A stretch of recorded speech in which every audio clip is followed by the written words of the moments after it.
তো আপনি তো এই যে গোপালগঞ্জ 2 আসনের সংসদ নির্বাচনে গোলাপপুর মার্কে প্রার্থী হয়েছেন, তা আপনি কেন প্রার্থী হলেন আর আপনি সংসদ সদস্য নির্বাচিত হলে 2 আসনের মানুষের জন্য কি করবেন? অসংখ্য ধন্যবাদ সুন্দর প্রশ্ন করার জন্য। আমি অ্যাডভোকেট মাহমুদ হাসান, গোপালগঞ্জ 10 ওয়ার্ডের একজন আইনজীবী।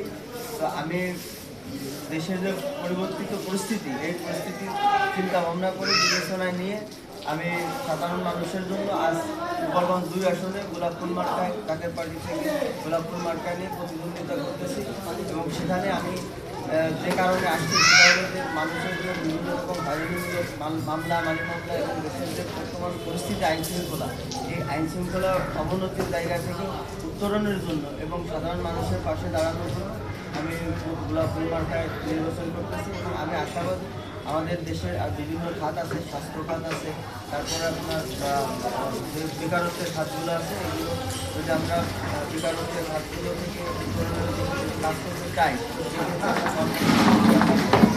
যদি আমরা মানুষের কর্মের সৃষ্টি করতে পারি, কর্মের ব্যবস্থা করতে পারি, সেখান থেকে মানুষ আমাদের ভোট দেবেন। এবং যে হেলথ কার্ড আছে বা স্বাস্থ্যের যে অপরচুনিটি আছে, মাধ্যমে আমরা আশা করি মানুষের জন্য কাজ করতে পারি।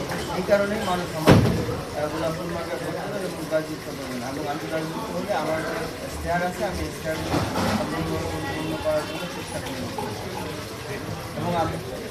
এবং আমি আরও বলতে চাই যে বর্তমানে যে বিভিন্ন ধরনের মানুষের প্রতি অত্যাচার, অনিয়ম, দুর্নীতি চলছে, আমরা চাই যে এখান থেকে মানুষ সম্প্রীতির মাধ্যমে সবাই, সব ধরনের মানুষ একই জায়গায় একই কাতারে বসে শান্তিপূর্ণভাবে সহ অবস্থানের মাধ্যমে বসবাস করতে পারে। আমি ওই জায়গাটা নিতে চাই। সুন্দর হয়েছে ভাই।